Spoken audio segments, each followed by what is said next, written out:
Okay, Dave, our guest today he's an award-winning documentary filmmaker, the founder of the World War II Foundation, which is dedicated to preserving personal stories of World War II veterans.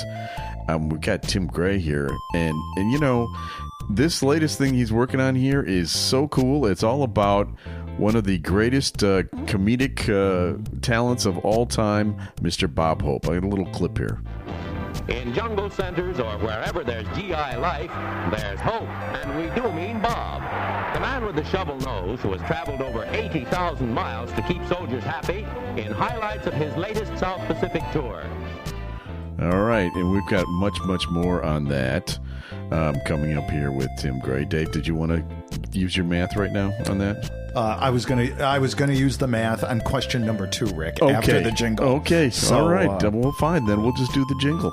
The following is a Tony Lasano podcast, an Opie show on the Radio Misfits Podcast Network. This is the Minutia Men Celebrity Interview with Rick and Dave. You know what, Rick? I don't appreciate the mocking. Rick is kind of mocking me, and I'm kind of a math nerd, Tim, and I figured out right before we went on the air that Bob Hope traveled 3 times around the world, basically, over 80,000 miles. Yes. And the circumference of the world is only 24,000 miles. And Rick is scoffing that I did that math right before we got I here, am. So.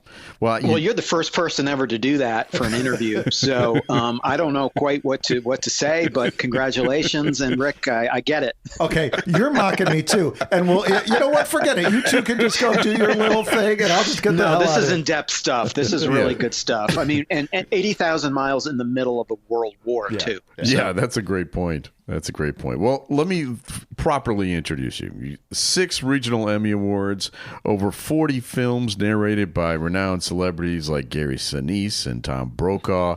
Your work has reached nationwide, worldwide, and today you're going to talk to us about Bob Hope's extraordinary efforts entertaining troops during World War II. So thanks for coming on with us today, Tim. We appreciate it. It's great to be on with you guys. Yeah, it sounds like a fun show. Thanks. So you haven't listened. We're gonna try to turn you around on that. Let's start with the question that I know you've been asked 100 times, and that what inspired you to focus on this Bob Hope era during World War II? What was it about that story that resonates with you even 80 years later? Well, that's a good question. When you think this year is the 80th anniversary of the end of World War II, and we do a lot of different films about whatever it is, the war in the Pacific War, the Holocaust, Italy, everything. We film all over the world. I wanted to look at laughter and in World War II and how important it was, and to reach these men and women in that age without social media, without texting, without, so what was it like during World War II to bring a piece of America to some island that no American has ever heard of? And Bob Hope was the Pied Piper for all that. And so when you think about entertainment in World War II, that's the first name that comes up. But then you do a deeper dive and you look at the distances that he and his troop traveled in the non-jet age on propeller-driven aircraft, C-47s and B-17s and non-pressurized airplanes, and the logistical challenges of just reaching Europe and the Pacific during that time were just off the charts. And I don't think many people, they look at 80,000 miles today and say, yeah, I'm a businessman. I fly United 80,000. Yeah, but you weren't flying United, in the middle of a world war, and people in Tennessee weren't trying to shoot you down, right? While you were flying over Nashville. So, I mean, it's just the logistics and everything else that went into it. You really had to want to do it. And as you mentioned, it was dangerous. Right? He had a couple of near-death experiences, right, in Alaska and Australia. Can you share some of the more dramatic moments? Yeah, in 1942, their plane almost crashed coming back from a performance in Alaska. They were looking for the landing strip in Anchorage, and they lost radio contact, and it was dark, and there were no lights up or anything. And the only reason they survived is because another plane came up in back of them and caught their prop wash and said, "There's a plane up here that shouldn't be up here." And they're like, "Oh my God, that's the Bob Hope plane with his troop on it." And so they put up searchlights and everything and were able to guide them down. And then there was a situation where they crash landed in a lake in Australia. Fortunately, they were flying on a Catalina plane, which is made to take off and land in water, but they still lost an engine and went down. So Dolores Hope, Bob's wife, always said he was kind of a daredevil, and when he felt it was like his time, it would be his time. So it didn't prevent him from going to the far reaches of the world to find some Marines on an island, or into Italy and Sicily and North Africa. It was just really incredible. Yeah, Rick and I, that would not be us. No, we would not. Yeah. We would not. No, we would not. There's no business class back then. Right, exactly. I don't have to. I said gin and tonic. Gin and tonic. Yeah. No, you got spam. So, I think young people today don't even know who Bob Hope is. No. And people that are our age, Dave and I were in our early 60s. We remember kind of it's kind of the tail. The end of Bob Hope's life when he was doing those specials with Brooke Shields on channel, on NBC every year. Did you see the one with Nipsey Russell? That was a great one. That was of course. People don't know who Nipsey Russell is either. You're dropping all these names. The 18-year-olds are like, Nipsey Russell. What kind of name is that? Well, we had Tony DeFranco on. We had our Tony DeFranco on the show a few weeks ago. So and Tim, there's very little chance that 18-year-olds are listening to this show right now. But, we got to get them. But no, it's just, if you think of John Mulaney, who's from Chicago, Bob Hope was the first stand-up comedian, really. So everyone who's come after Bob Hope, whether it be Letterman or whether it be John Mulaney or all the young comics or the other comics who come through the decades, they all owe a great deal of gratitude to Bob Hope for kind of becoming that first stand-up comedian. And that happened during the war. And he was huge. I mean, according to the film, he was getting 30,000 letters a week from servicemen and their families. And, that sort of getting that kind of mail obviously influenced him and influenced the reason why he wanted to do this more. Isn't that true? Wouldn't you say that?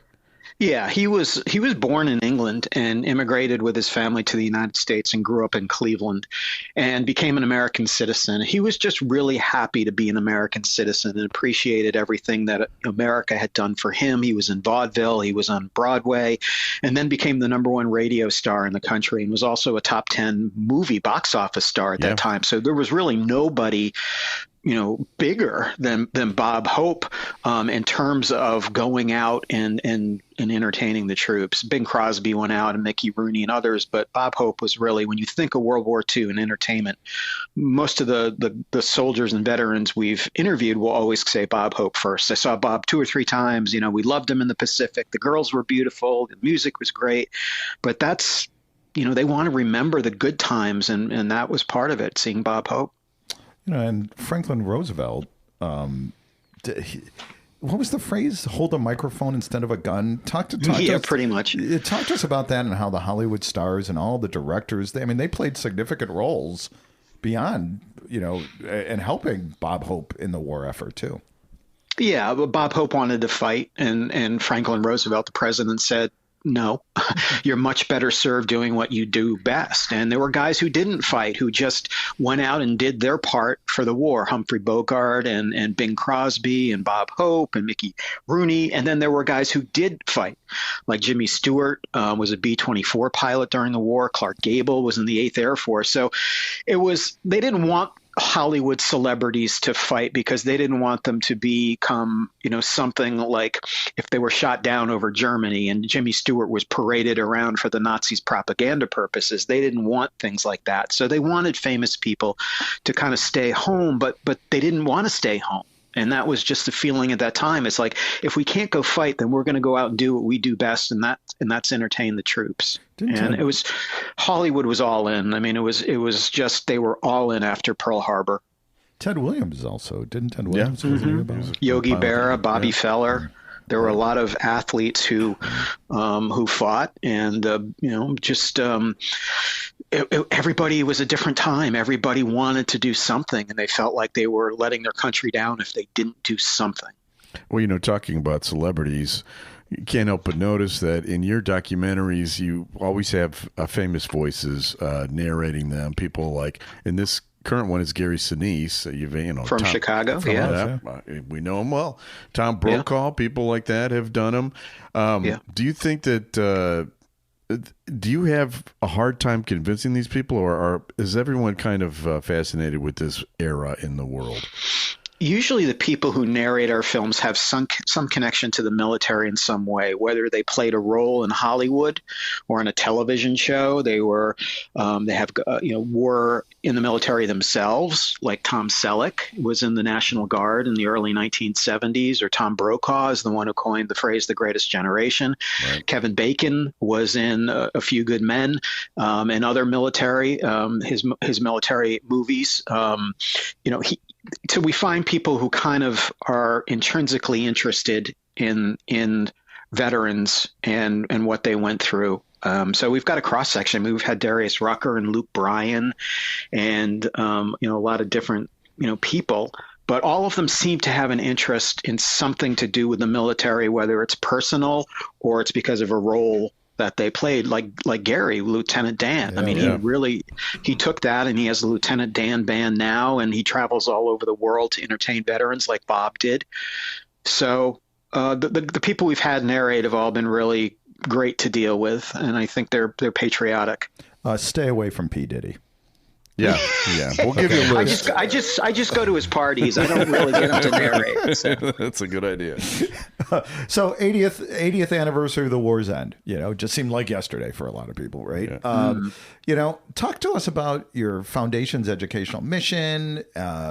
You're helping preserve these stories, and my parents and Rick's parents, my dad was in a slave labor camp in Germany. He was half Jewish. Geez. And my mom was born in a refugee camp during the war. And they're sadly gone. And my parents never talked about it. I mean, they just refused to talk about it. But talk to us about your foundation. And I mean, I think it's so wonderful, the educational mission to, keep these stories alive. It's just the fact that they're not teaching this much in school anymore. Yeah. I mean, 80 years ago is not that long of a time period. In America, it is, for a country that's only 250 years old. But in Europe, I mean, places like that we go back to film, that's not, that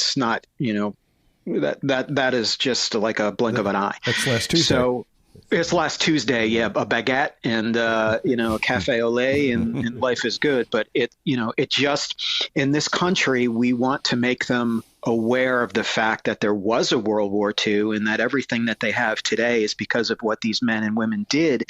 A lot of these men and women were teenagers, and so we try to educate. Our demographic is like 15 to 50. And we try to preserve these stories so today's generation will understand that everything that they're going through, adversity and everything else can be overcome. Just look at what the World War II generation did coming out of the Great Depression, fighting a world war, and then rebuilding America.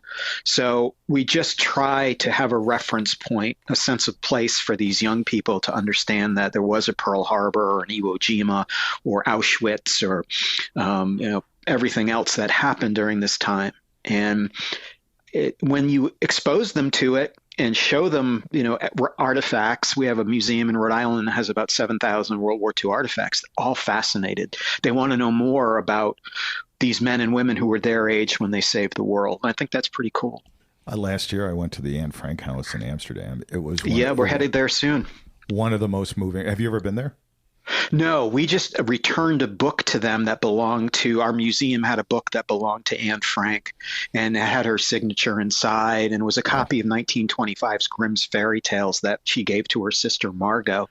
And we had this in our collection, and we sent it back to Amsterdam, and they actually flew over from Amsterdam to pick up the book because it was just so rare to have anything from Anne Frank. But every year we take 30 college students with us on our film shoot to Europe, and we partner with Syracuse University, the University of Georgia, and Davidson College. And this year our trip is beginning with the students in Amsterdam at Anne Frank's house. It was one of the most moving experiences. How can it not be?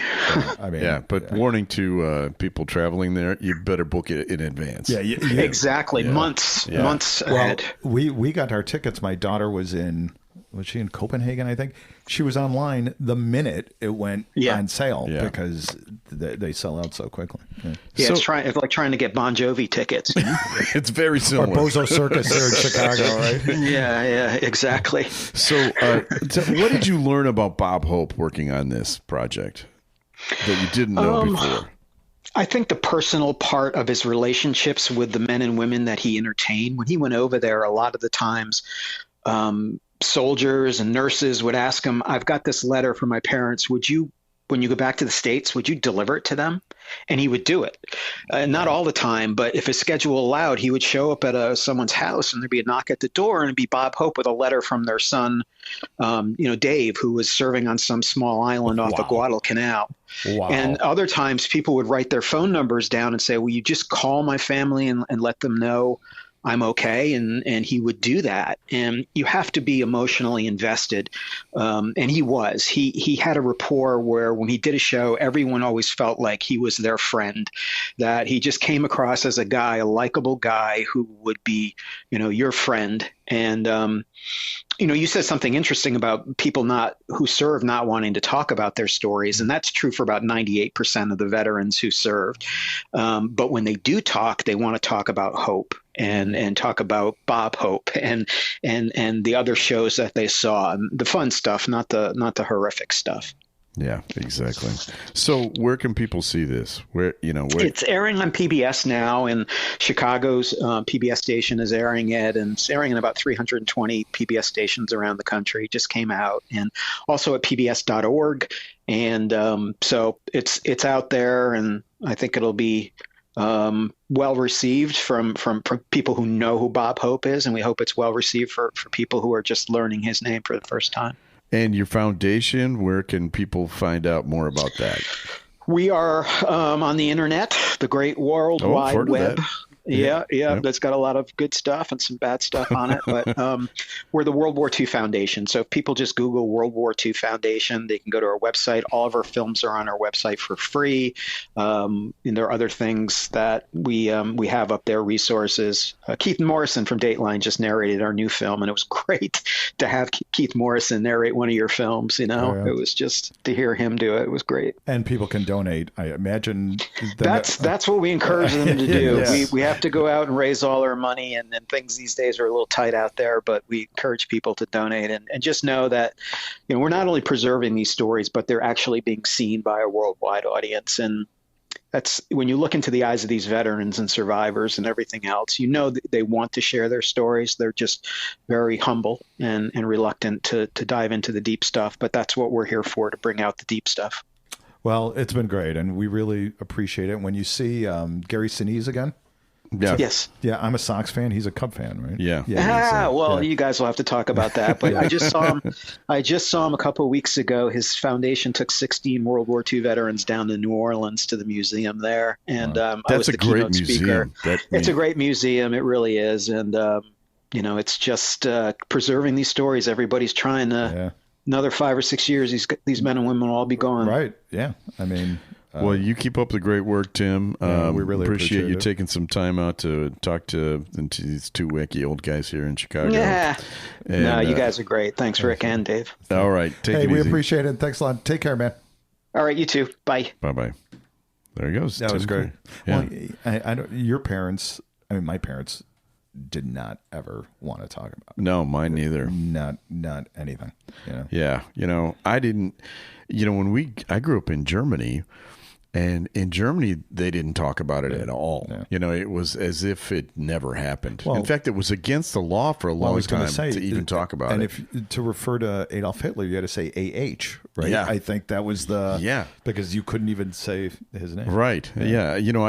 I always joke with, I've got some brothers-in-law that are from the South, Yeah. right? And, they were talking to me about having monuments up about the Confederacy, and it's just, representing history. I said, come on over to Germany sometime and let's take a look at all the Hitler statues. Yeah, right. There aren't any. I'll meet you at Goebbels Square and let's have a bratwurst at Himmler Hamlet. Exactly. Well, we have people to thank. Thank you, Brandon Herman, for scoring Tim. That was a fun interview.